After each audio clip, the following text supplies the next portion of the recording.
To Labor's proposed changes to superannuation, with the coalition today taking an in-principle decision that they will not do a deal with Labor, which means it's down to a prospective deal with the Greens.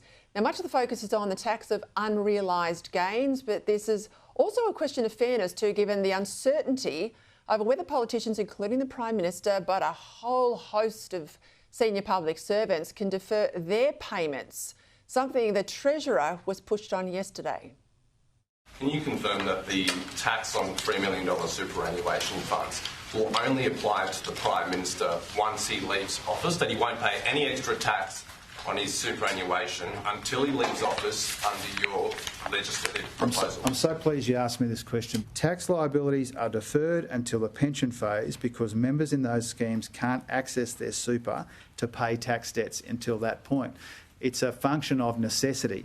That's how that calculation is made, but we charge an interest rate on those liabilities to make sure that people don't receive an inappropriate advantage.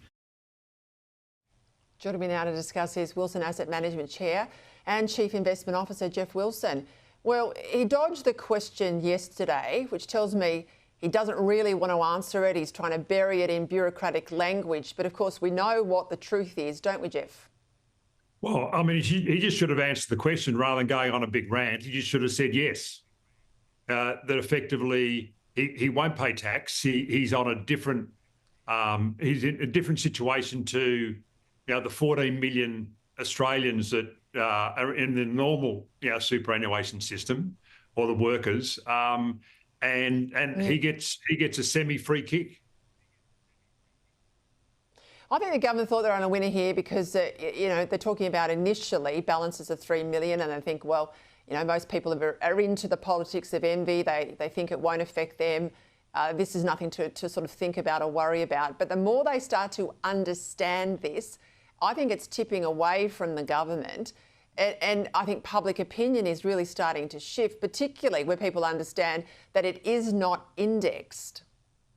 Well, I mean, it's 100%. And I was talking to someone in their early 30s yesterday, who didn't really understand superannuation. And I explained to them, I said, if you had, when you were 25, if you had $30,000 in your super fund and you didn't put another cent in, and it increased by 8% per annum, by the time you were 55, that would be more than $3 million.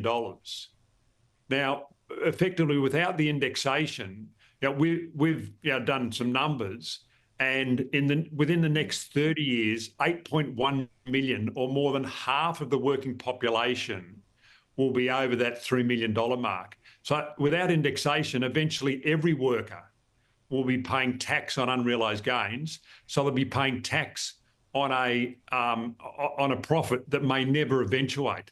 And one of the things that really sort of concerns me is the fact that both Anthony Albanese and Jim Chalmers and the various other government politicians are sort of gaslighting Australians by saying, oh, it only impacts a very small group of people, 80,000. They don't focus on the indexation, but also the fact is, everyone who's got their money in super, that's $4.2 trillion that's invested in super, and everyone is going to change their behaviour. For every action, there's an equal and opposite reaction, and there are going to be significant consequences for this tax coming in. And I think already, in that $4.2 trillion that's invested in super, people are changing how they're going to invest that money.